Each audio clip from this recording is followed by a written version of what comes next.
morning and welcome to Atheist Talk on KTNF AM 950, the progressive voice of Minnesota. Good morning to all of you joining us locally by radio and streaming online. We appreciate you tuning in. Today is Sunday, July 28th, 2019, and I am your host, Hertzie Hertz, here in studio with Maddie Love and Greg Layden, and via phone we have Lynn Fellman. Today we are talking about art and science communication, being human for the future. Lynn is our special guest, and some fun facts about Lynn is that she is from Minnesota, or Minneapolis is her hometown. She moved to D.C. about 5 years ago to be at the crossroads of science, history, and museums. Oh, Minneapolis isn't this crossroads? I'm so disappointed. And she has biked 600 miles from St. Paul to St. Louis along the Mississippi. Her credentials include Science Fulbright Scholar to Israel for Evolutionary Genomics. Thank you. It's early in the morning. Collaborated with Nina Jabalinsky on a book about evolution of the human skin color, Skin We Are In, and she's the artist in residence at CSHL, which I don't have what that stands for. Lynn, what does that stand for? Cold Spring Harbor Lab, and my apologies for the acronym. That's just not good, smart use of jargon. It happens. It happens.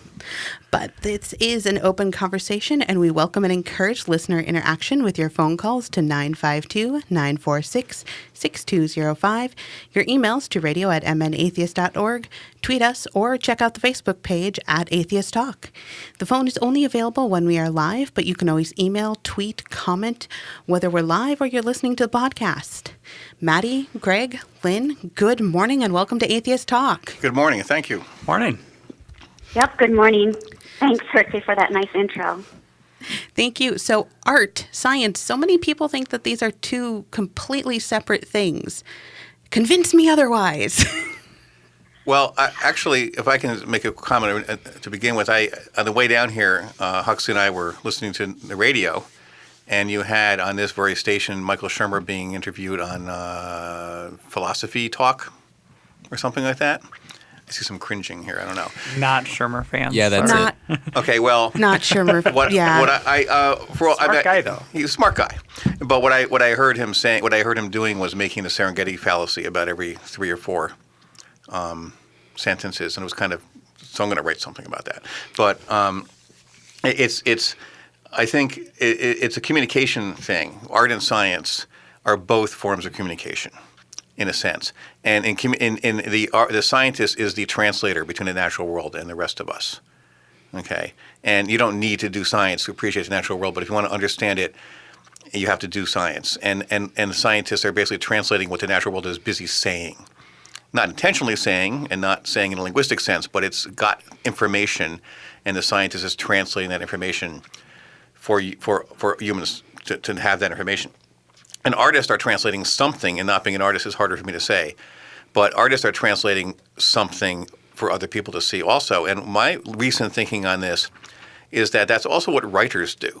And I consider myself to be a writer. And in fact, Sungudogo, The Search for Sungudogo, my novel, has just been put out on Kindle yesterday. Ooh. So you can go buy it, all the 10, 20,000 listeners. Timing when? It'll be in paperback form in the next day or two. Anyway, writers do that too.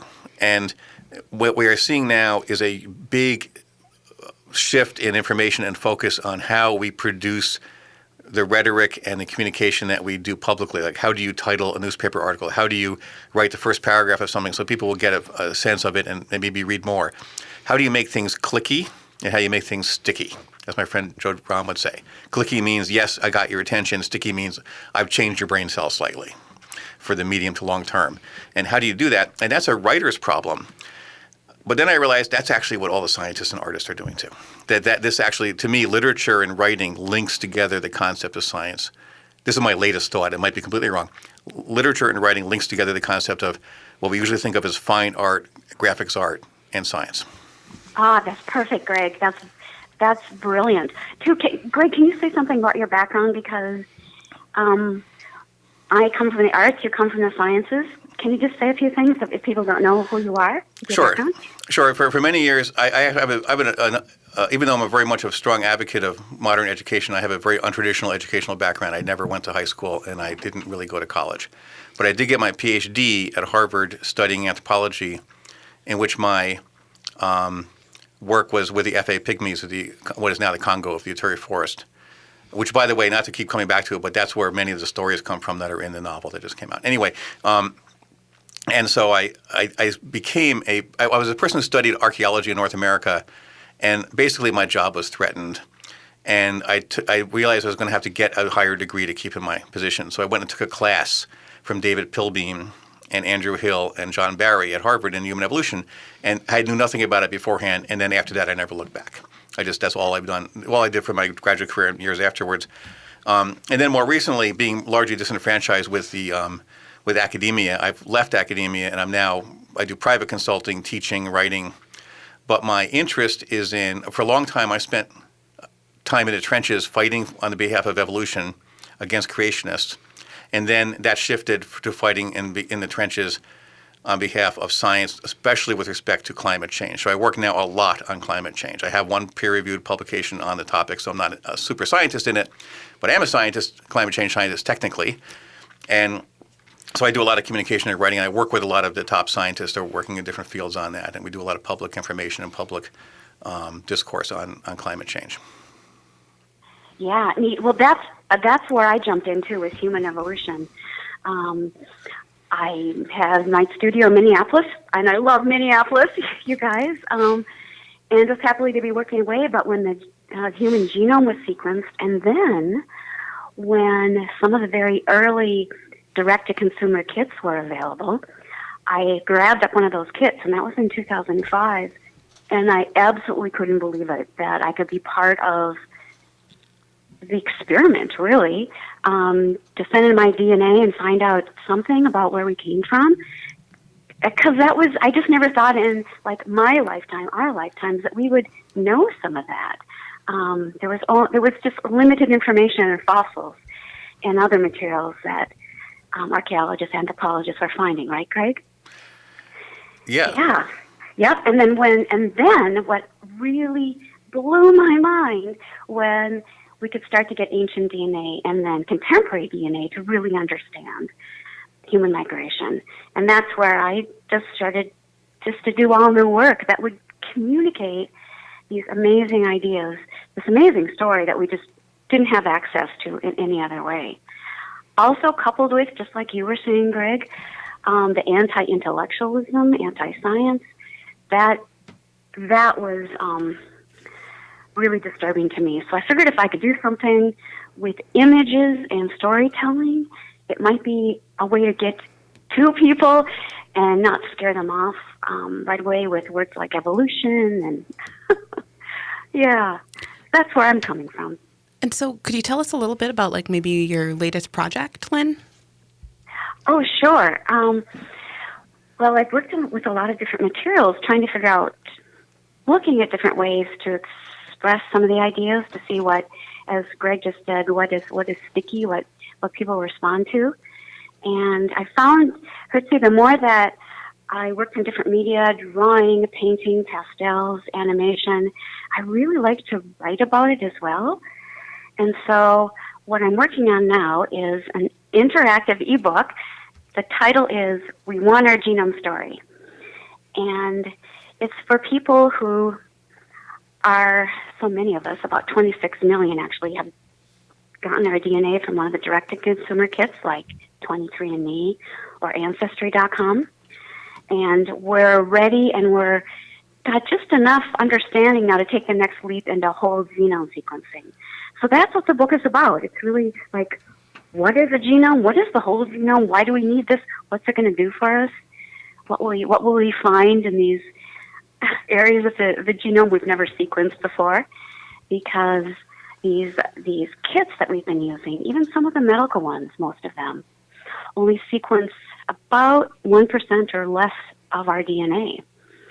So there's a lot of information there we're not getting at. So the book is coming out on Apple iTunes this fall. And can you say the name again of the book? We want our genome? We want our genome story. Okay. Yes. Yeah. Sounds it's got like about a chant. 60 Oh, I'm sorry. I keep talking. No, it's okay. I just said it sounds like a chant. It probably is in the book. Yeah.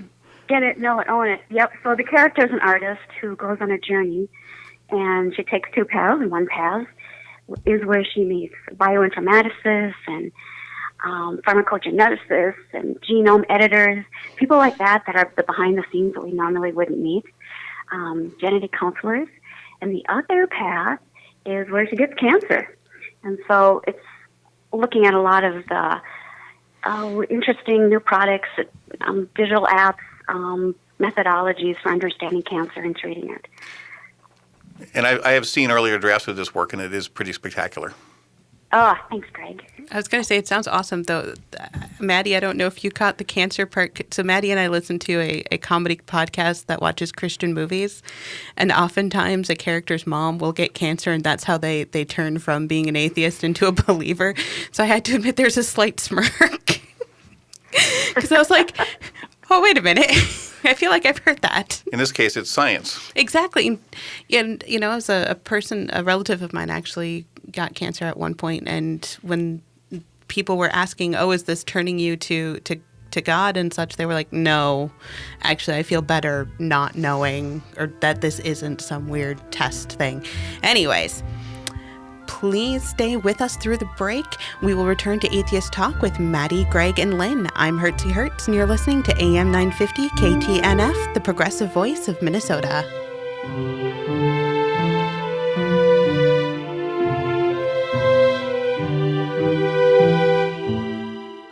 Food nourishes us. We need food to live. But how are we nourishing the food system? Well, actually, we're throwing a bunch of chemicals, and we're making the dirt dead, and then we're adding nitrates to the water, and we're causing dead zones in the ocean. Oh, and we're also causing climate change. We do that with every bite we eat. But we can create something different. We can switch to a regenerative system. And that's what we talk about every week on Food Freedom Radio. So tune to Food Freedom Radio Saturdays at 8 a.m. or anytime via podcast. Food Freedom Radio on AM 950, the progressive voice of Minnesota. I'm Richard R.J. Eskow, and this week on the Zero Hour, we'll be discussing political corruption, Wall Street shenanigans, our corporate overlords, digital dystopia, and maybe throw in a surprise or two as well. All this and more on the Zero Hour every Sunday night from 9 until midnight on AM 950, the progressive voice of Minnesota. This is New Beginnings, hosted by award-winning broadcaster and speaker Freddie Bell. Freddie, this generation of the baby boomers, people are living longer, so the baby boomers are taking care of elderly parents. Let's talk about your health, and specifically, let's talk about Medicare. Our show features the concerns of America's 78 million baby boomers in employment, finance, health and nutrition, and even entertainment. Catch New Beginnings with Freddie Bell, Saturdays at 11 on AM 950, the progressive voice of Minnesota. Hi, my name is Mickey McCabe, and I'm the owner of Cucumbers Restaurant at 75th and France and Edina. If you've never been to Cucumbers, it's a buffet-style restaurant with a huge variety of salads, homemade soups, bakery items, and hot entrees that change daily and nightly, plus our always fresh fruit and delicious ice cream. We're open for lunch and dinner, but Sunday brunch is my favorite time at Cucumbers. With scrambled eggs, waffles, French toast, bacon, sausage, baked ham, chicken fajitas, brunch potatoes, warm gooey cinnamon rolls, and many other items to choose from, it's no wonder why Cucumbers has always been a popular Sunday destination. So whether you're looking to skip Mass, someplace to go after Mass, or just great food to maintain your Mass, Cucumbers is the answer to your prayers. Bring in your church bulletin or Minnesota Atheist newsletter and receive a $2 discount off the buffet price. Cucumbers, one heavenly buffet at 75th and France in Edina. Don't believe in God? Join the club. Humanists, atheists, and freethinkers have joined the American Humanist Association since 1941 to advocate for progressive values and equality for non-theists in America. Located in Washington, D.C., the American Humanist Association lobbies Congress on humanist issues, protects the rights of atheists in the courts, and supports more than 140 local chapters. Visit us at AmericanHumanist.org or find us on Facebook and Twitter to learn how you can join the club today. Welcome back to AM 950 KTNF, the progressive voice of Minnesota. You're tuned in to Atheist Talk, and I'm your host, Hertzie Hertz. In studio with me is Maddie Love, Greg Layden, and via phone we have Lynn Fellman. Atheist Talk is produced with the funding from Minnesota Atheists and Cucumbers Restaurant in Edina, Minnesota. Please consider visiting our sponsors, and if you do, let them know you appreciate their support of Atheist Talk. If you'd like to advertise on this program and help keep us on the air, please contact us at radio@mnatheist.org. As for the here and now, if you'd like to get involved in the conversation with Maddie, Greg, Lynn, and I this morning, you can call us at 952-946-6205, email us at radio@mnatheist.org, or tweet us at atheisttalk, or check out the Facebook page. Maddie, Greg, Lynn, welcome back. Thank you. Yes. Thanks. So, Greg, I know you wanted to get into the genome kit. Yeah. Let me ask Lynn a question, and I think Maddie may have a question also. So my question is this. I got a kit recently for a gift. And just around the time that I got the kit, I started seeing all these news stories about how people who did this got arrested for felonies they had committed years ago, et cetera. And I don't think I've got left DNA behind at any felony sites that they know about. It's quite possible. But great, now I'm getting worried. But I'm just wondering. But seriously, what's your? Do people have the concern that there's a privacy invasion? That I'm actually no longer own my own alleles if I do this or something like that. What do you say to people who have those concerns? Well, it's a valid concern, and we need legislation. We need safeguards. We need just security methods so we can own our own DNA. And share it to whomever we wish, but definitely have power with our own DNA. On the other hand, there are no secrets anymore. Once that data is out there, there's no privacy. They can know who we are. It's something that George Church addressed really early on, over 15 years ago, when he did his first project to sequence 10 people and shared all of their data. So I don't know where this is going, but we definitely need probably some third-party good companies to step in and start to manage this better. We do have one piece of legislation that from 5 years ago called GINA, and that was a protection from employers and in using our health data. But that has some real gaps in it as well. What do you think, Greg? Oh, well, I don't know. I do remember you and I interviewing George Church, but more recently than that. But I just don't know. I kind of agree with something you implied, which is there's so many of us that have committed these earlier felonies that they can't possibly expend the resources to. I mean, you're just like walking around in a big mob. You're one of a billion people, and so when a little meteor hits this town square, it's not going to be you. So in a sense, there's to some extent safety in numbers. On the other hand, the ability to crunch data at really huge quantities of data efficiently and effectively and trace it down to a person. So I don't know if my concern is more from watching a few episodes of Criminal Minds where Penelope sits there and wiggles her fingers and all of a sudden we know who did it because they took a kit, or if I'm, it seems to me that the whole idea originally of making a gene something that you can patent was a really boneheaded move to begin with, and we're paying for that. Right. Yep. I do a note on the Criminal Minds or Law and Order SVU and such. I think most of the time when they're doing that wiggle fingers, they're using the database that has been put together by the criminal, like the FBI and things like that, the national database. So typically to get entered into that database, you have to actually do a felony, and typically it's like you have to do a felony over XYZ, whatever. Right, but what would stop a search warrant from requesting that a company turn over its data? True. No, true. That's definitely... Or if it just happens this is public, and so we're allowed to search it. I was going to say we're having the same thing with cell phones too, though. You know, where do those lines... Well, our cell phones are all have our fingerprints on them, in them. Yeah. Yeah. And I did that. Mine has my some kind of eye pattern as well. So I purposely did that. Oh, funny, because it's like actually mine, I don't have any of the fingerprint or eye pattern stuff on my phone. Well, I think we had something here in Minnesota similar to this, in that I don't know if the Minnesota Department of Health ever instituted a policy or if they were just discussing a policy. but in my career, I collect blood from newborns for newborn screening. And I know there was at least discussion on taking the leftover blood spot samples and selling it to a third party without any identification, but just so they could do, mass background genomic studies on it. Right. Just looking for patterns but without any data attached to it. And people were very, very upset. And I know I ended up going to a court case to give parents the right to say, I would like you to please not submit this. And to be fair, I don't know that the Department of Health ever actually submitted any samples or sold any samples. I just know that it was at least a discussion. Mm-hmm. I remember you doing that, and there's been a number of cases like that where various research projects, someone's got a research project, they get someone to agree to this research, or there's a legal requirement for them to do this thing, and then suddenly because this is my lab, this is my research, I got this big grant from the NIH, it lets me do these 5 things, so I'm going to use this for the other 4 things too. And if those are rock samples collected by a geologist, that would make total sense. But if they're personal data, observations, or blood samples, it's obviously restricted. You had a question, though, about this stuff. Well, yeah, and so, Lynn, you were talking about, these home genomic kits. And one of the things I've heard, and please correct me if I'm wrong, is that I could send my kit in, and I may have ancestry from across the globe, but there's going to be a bias to my ancestry coming from Europe because that's where we have the DNA primers for. That's right. It's a twofold kind of approach here.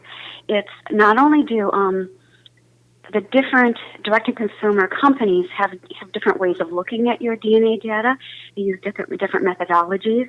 They look at different markers in your DNA to give you information. So there's that factor. But also, when it's aligned with a reference genome, which is what the National Institute of Health has been building, that source information did come originally from only about 7 people who lived in the Boston area, and about 70% came from one man. So the reference genome, in fact, is also not very diverse. So you're absolutely right, Maddie, that it's. I look at it this way, that direct-to-consumer kits, I think, are a really good first step. Jump in, get to know things, learn some new terminology. It's really kind of good basics genomics information, but think of it as a rough draft, that once you get your whole genome sequenced and we have more sophisticated ways to look at what all that means, that'll really fine-tune a lot of the information. Do we know, and because I'm not, all of the work I do at DNA is on the clinical side and where we're looking for specific like bacterial DNA. Do you know, like if I submit a sample to one of these bigger, larger companies and 10 years down the road they've developed primers from different areas of the globe, would I need to submit a second sample for them to be able to test it against that? Or is the information they got from running my genome, is that something they can then apply and move forward? Well, that's a really good question, because some of the scientific papers that I've read, and usually I just read the introduction and then a conclusion because the middle part is difficult for me because I'm an artist, but what they're finding is that you read it once and meaning you sequence it once, and then you Lynn, hang on. Oops, yeah. I'm sorry, I got to interrupt you, but we have to do the outro so we can go to commercials, but I would love for you to finish that thought as soon as we're back. And we'll return right after the break. We'll return with Maddie Love, Greg Layden, and via phone, Lynn Fellman. Please stay with us. Hi, this is Ken Hageland, host of Living Healthy and Aging Well, inviting you to listen to our new show airing on Saturdays from noon to 1, where we talk about your health and your life and provide insights to living and aging well. Each week, we provide answers to important questions regarding health care, elder care, end-of-life care, and caregiver support to help you and your loved ones plan for the future and enjoy your highest quality of life today. Please join us every Saturday from noon to 1 for Living Healthy and Aging Well. I'm Candy Brothel, publisher of the Twin Cities edition of Natural Awakenings magazine and host of Green Tea Conversations, a new show for people who are on a journey to take responsibility for their health and play a more active role in their family's well-being. Join me every Sunday at 10 a.m. as I interview local experts who share the latest in natural holistic approaches in a fun and informative way. So grab a cup of tea and join the conversation as we awaken to natural health. Visit us at naturaltwincities.com. This is Gregory Rich, founder of Habitation Furnishing and Design. I have a philosophy. Furniture should be beautiful, but if it's not comfortable, it's not much use to anyone. That's why at Habitation, we work hard to make sure that the furniture we sell is stylish and functional. Unique and useful. What more can you ask for? Habitation Furnishing and Design, 4317 Excelsior Boulevard in St. Louis Park. It's the Twin Cities' best furniture and design showroom. Atheists, secular humanists, and free thinkers. Here you are listening to the Minnesota Atheists Talk Radio Show, Atheists Talk. We hope you are enjoying it. If having a frankly atheist perspective on the radio waves appeals to you, please consider making a contribution to our radio fund. Our contract came up for renewal, and we need your help if you want the program to stay on the air. That will make sure that you can continue to have opportunities to hear interesting speakers with non-religious perspectives, and you can call up and ask them questions too. Get the details on our website at minnesotaatheists.org, where you will find buttons to make it easy to make a secure donation through PayPal. Or, if you have a business and would like to reach an intelligent, progressive audience, please contact us through our website. That's minnesotaatheists.org. Or call us at 612-588-7031. If you are interested in us, we are interested in you. Don't believe in God? Join the club. Humanists, atheists, and freethinkers have joined the American Humanist Association since 1941 to advocate for progressive values and equality for non-theists in America. Located in Washington, D.C., the American Humanist Association lobbies Congress on humanist issues, protects the rights of atheists in the courts, and supports more than 140 local chapters. Visit us at AmericanHumanist.org or find us on Facebook and Twitter to learn how you can join the club today.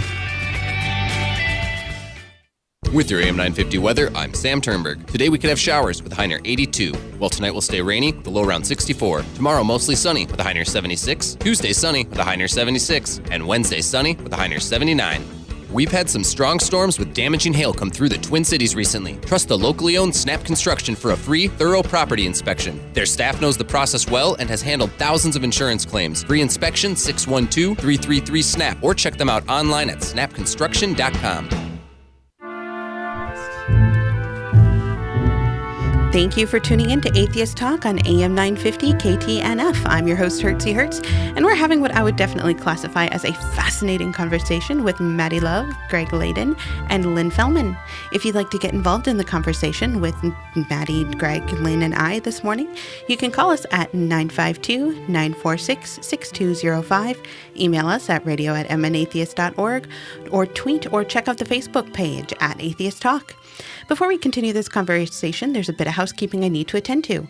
I want to note that our dedicated group of volunteers and the generous donations of you, our listeners. You help keep Atheist Talk on the air and in podcast form. I also want to note our generous donors who are wonderful and amazing. And if you want to help keep Atheist Talk on the air, you can donate either via our Radio Fund page or our Patreon, where you can get extended interviews at www.patreon.com/atheisttalk. Minnesota Atheists is a 501c3 tax-deductible organization, and we couldn't do the show without you, and we deeply appreciate your support. Music for Atheist Talk is by a composer and member Brent Michael Davis and is used with permission. Please note all our opinions are of the guests and hosts only and do not necessarily reflect those of the Minnesota Atheist Organization. And now, with that mischief managed, let's get back to our conversation with Maddie Love, Greg Layden, and Lynn Fellman. Welcome back, everybody. Thank you. So, Lynn, you were talking about Maddie's question. You know, and we were all four of us chatting behind the scenes there, and Maddie and Greg, you two fellows, had a lot of thought, a better answer than I was giving. So, why don't you just go ahead and explain some of the things you were thinking about? Well, okay, I'll just summarize that really quickly and then add in another thought I had, which was, first of all, yes, we are not sure, but we think that when they take your sample, they test for certain alleles, and allele is a variant of a gene. So everyone's got a gene to do a certain thing, but Scandinavians have a different version of it, and Chinese people have a different version of it, so on. And they test for those alleles, so now you've got this data set, but they don't presumably preserve a sample to later rerun it for free on you and then send you an email saying, oh, we also found out you're from Corsica. But those alleles themselves are understood to have a certain meaning now that may change over time. So you have a gene that says you're from Scandinavia, then we later discover that exact allele is actually found among everyone who has Viking ancestry from the 12th century when the Vikings were going back and forth between Iceland, Scandinavia, Hungary, and Egypt a lot. Which they were. And so it turns out that they refine the data, so they gain information on it. Or they might find out in a certain allele that they pointed to a certain part of the world as actually a general human phenomenon. And it turns out that there's no information from this allele anymore, so now you know less than you used to know. I'd like to add two quick comments. One is, yes, as Maddie suggested, there's oversampling in certain parts of the world. So if you use that one NIH one database only, everyone's from Dorchester, Mass. No matter what, but there's oversampling in Europe, and there's severe undersampling of certain populations because of an assumption that if we take one person in this culture, we've got the entire culture represented. That's right. The entire the entire F pygmy genome is represented by, I think, a single person. The entire Bushman genome is represented by all of the people who lived all over Africa for thousands of years is represented by, I think, 5 people. So. There's lots of other African stuff. But anyway, there's undersampling and oversampling. But more interesting than that is there's a difference in how we conceive of these alleles, I think.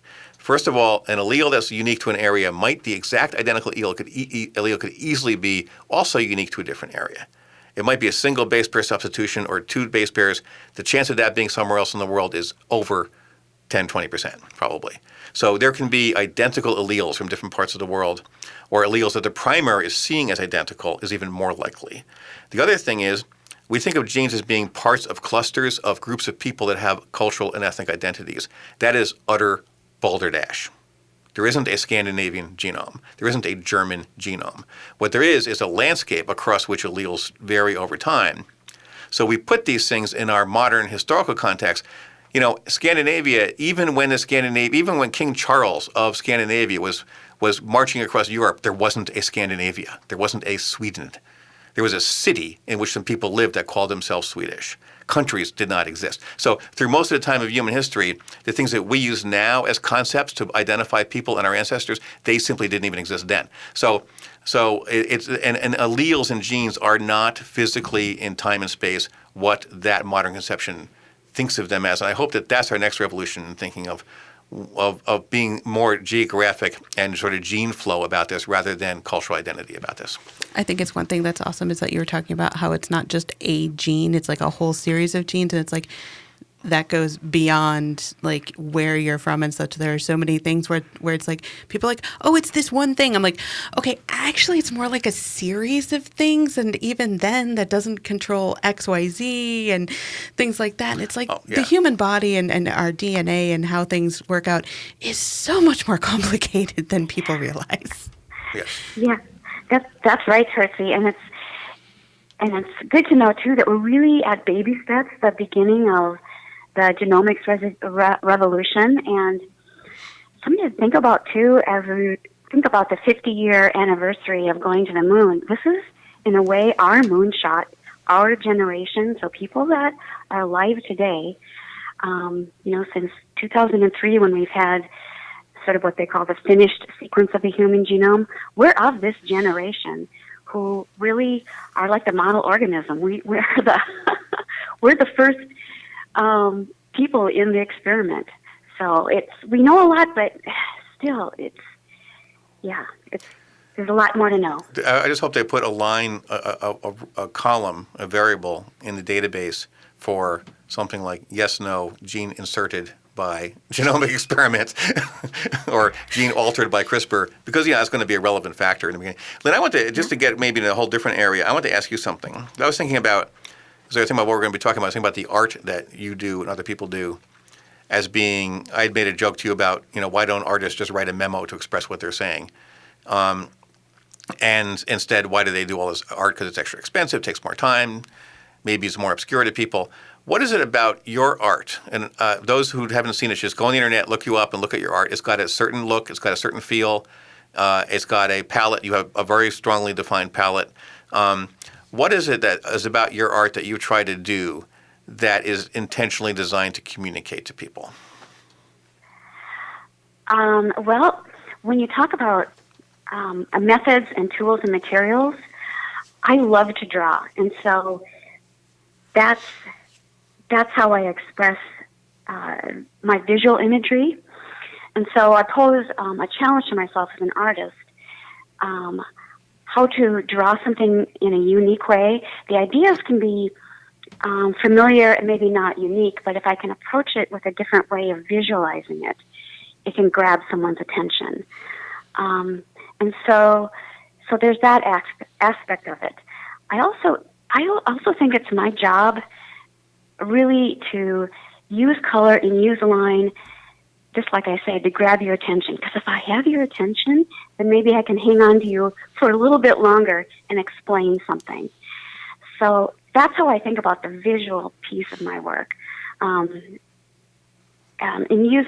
When I use traditional materials like paper and pigments, it's that sort of yummy quality we get with interacting with those beautiful materials. I also like to use the digital imagery because the colors are just so vibrant, and they are really engaging as they leap out of our screens. So that there's that part of it. But I like to really pair imagery with words to help expand a little bit more what's going on. I'm not essentially a fine artist who is more concerned about sort of the concept and letting people really interpret. I want people to go away with a little bit of information, a little bit of knowledge, and hopefully to be curious and want to explore on their own. So that's why I've used some data in my work, scientific data in my work, that's relevant and personal to individuals. So they kind of get the idea how personal this stuff can be, as well as part of a really broad picture of fitting into humanity and the human story. Can you, I want to just quickly mention, because this is Minnesota Atheist, Lynn Fellman is the person who did the cover for Atheist Voices in Minnesota. So everybody who's a Minnesota Atheist member has that copy of that book, and you can go look at that cover. But could you explain your DNA portraits? Because I don't think people may not know about that, and I think that's I don't know if you even do them right now, but it was kind of a big deal, and I was wondering if you could explain what one is. Well, so the portrait is starts with process. So what happens is someone would like their portrait, and they'd like to include their DNA. So if I would work with you, Greg, I would buy a kit for you, probably from 23andMe or one of the other consumer kits, and we'd send that in, and we'd get some results back. The company that I liked best was the National Geographic Project, which showed the haplogroup roots that would come out of Africa. And that was like a really good migration story of human evolution. So when I got that data back, then, or while I was waiting for it, because usually there was a wait, I would have you come to my studio, and I'd take some pictures, I'd ask you about your family history a little bit, but then I'd start to draw you and do pretty much a traditional drawing, likeness of your face. But then when I got the data back, and I would find out what your story is, being probably British, Irish, a little bit of that, being from the East Coast. Anyways, I'd show that haplogroup information that would be the migration coming out of Africa. And good thing about you, Greg, is I'd have your maternal and your paternal line from your mitochondria and your Y chromosome, so I could show both of those roots. And chances are it would come swinging out of Africa and up into across the Iberian Peninsula into Britain. But I bet you'd have some of your other ancient ancestors going out east too, across into the Russian area. But anyways, your face would then be embedded in a map that would also have that data on top of it. And also, I would write about that for you. I'd give you the information, and I'd compile a little story about your family and about what your DNA, what this information really means. Yeah, are you still doing those? Not so much. But you would if someone asked you, right? And they're not free. My book. Yeah, when you finish your book, right? They're great. People should look. I mean, it's a great, spectacular. I know you won't say it yourself, but Lynn has the art range of. A lot of people work with raw materials they make themselves, or like cloth and paper and stuff, and other people do a lot of digital work, and Lynn does both and everything in between. And these art projects, the D&I portraits is sort of what brought Lynn to national attention, I think, when they happened. Isn't that true for your career mostly? I think you're right, yes. Yeah. I've had some of that. Thanks, Greg. And also, we can talk about it more later, but your palette, I think your whole palette and drawing style is designed to not only bring people's attention, but to bring their attention into the room in a pleasant and non-threatening way. So if you were Harmonious Bosch, people would look and go, "Ugh, what's that?" And then they'd be fascinated. In your case, it's like, "Oh, what's that?" And then they're fascinated. Slightly different affect, I think. I just know from the brief glance that I gave her website earlier today, I was like, it looks like something I should put on my wall. Ditto. Right. I've got some on my wall. Well, we will return to talk more about our walls after the break. Oh gosh, that just sounded really bad. I'm sorry. We'll return with Maddie Love, Greg Layden, and Lynn Fellman. Please stay with us.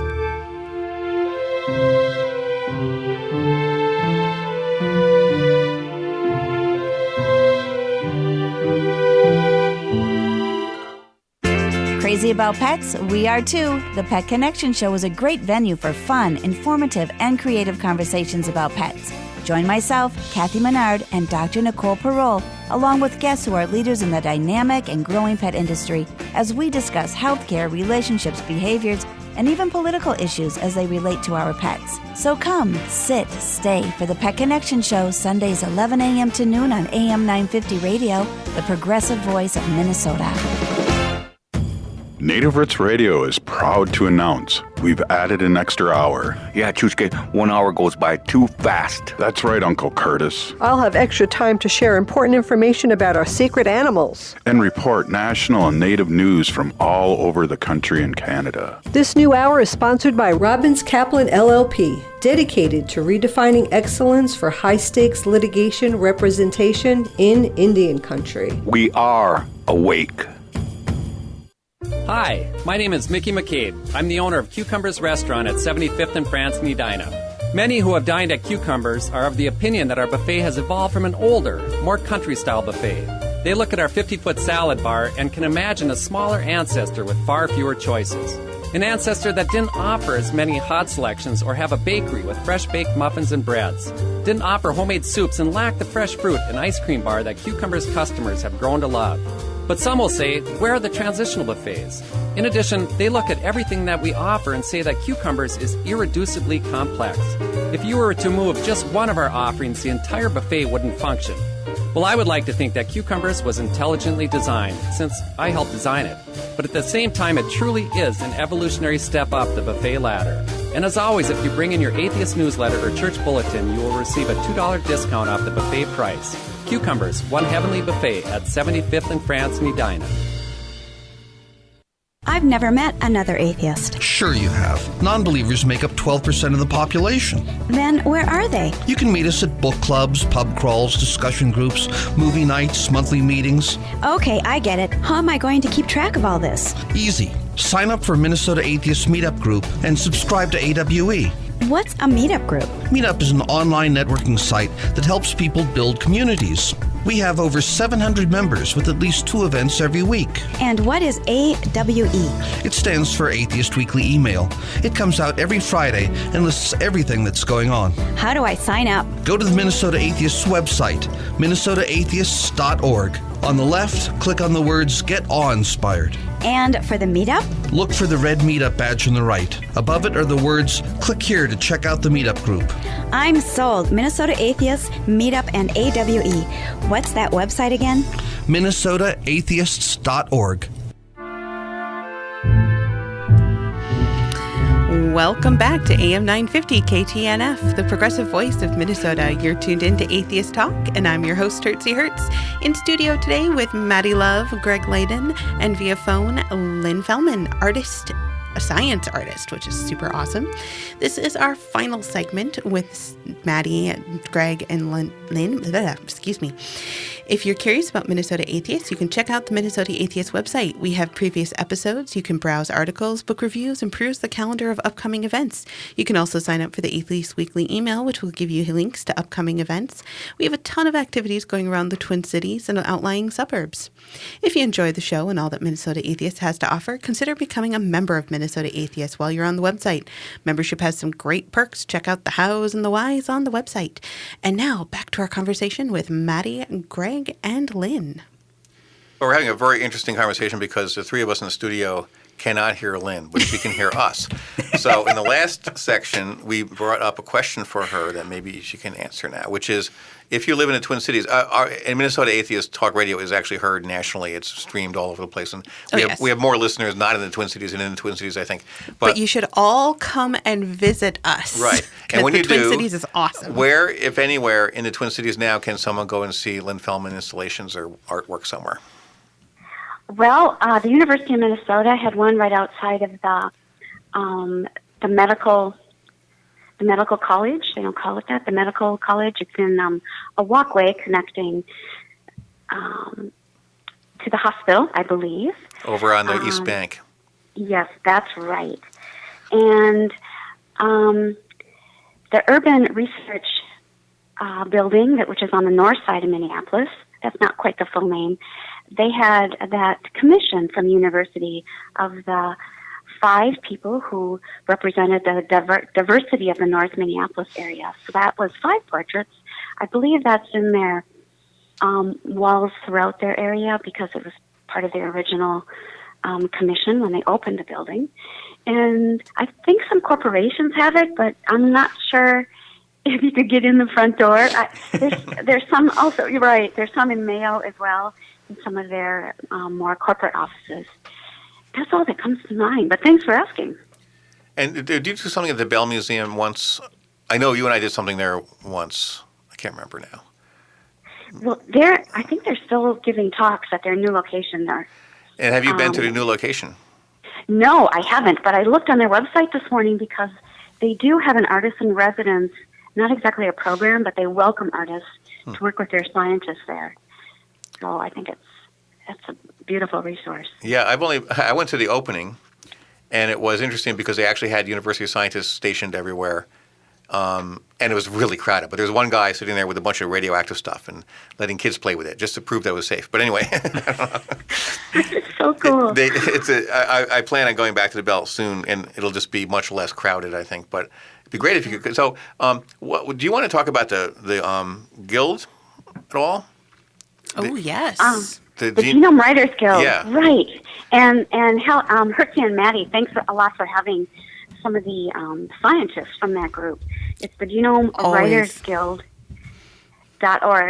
is an organization of genome engineers. So it's essentially a scientific organization, but we welcome and encourage and invite members of the public to join. So we have artists and writers, educators, teachers like that. And what we're doing now is having one conference a year.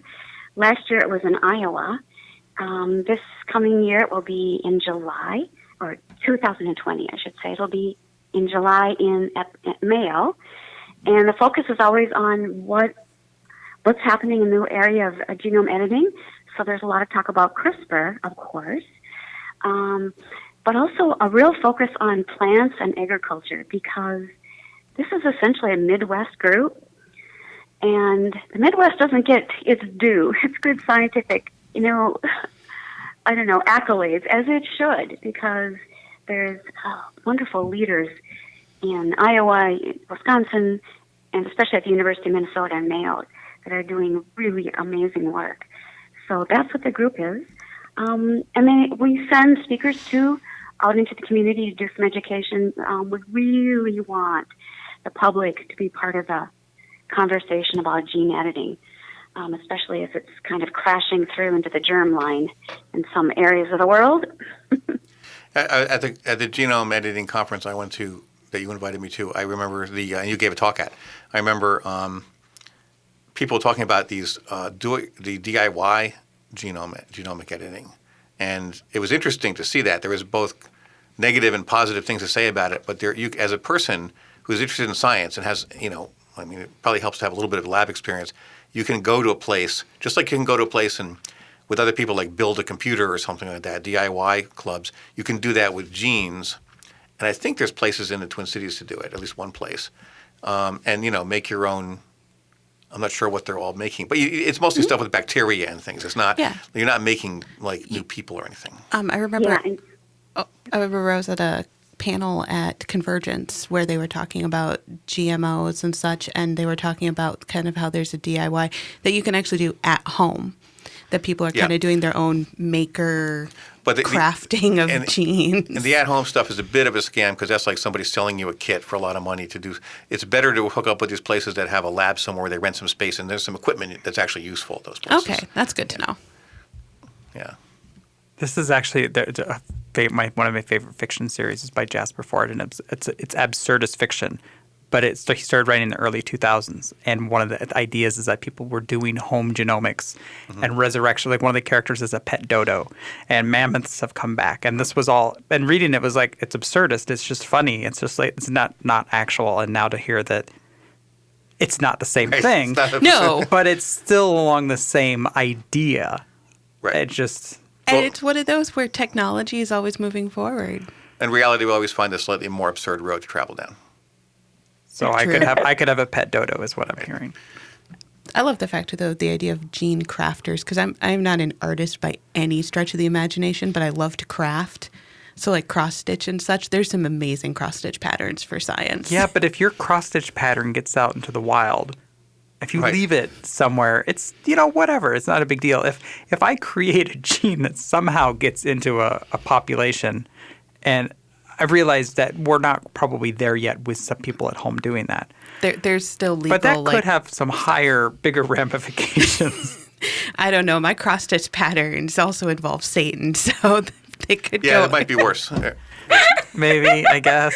I'm just trying to start the next satanic panic. Well, I'm just thinking of I don't remember how many years ago. I think it was during the last H1N1 outbreak, and there were scientists. There was a controversy because there were groups of scientists that were trying to recreate very virulent strains of H1N1 so that they could study it. And there was worry that could actually get out and infect more people. So, we have about a minute left. Lynn, do you have any final words? And also we know where physically to find your work. Where can we digitally find your work? Well, you can look at my website, which is FellmanStudio.com, and my book is coming out on iTunes. And if you'll let me, I'll send you the link to that when it's published. And you can that would put it be on perfect. Your website. Absolutely. And right, yeah. All right. Well, thank you very much for joining us. Have a great weekend, and we'll see you next week.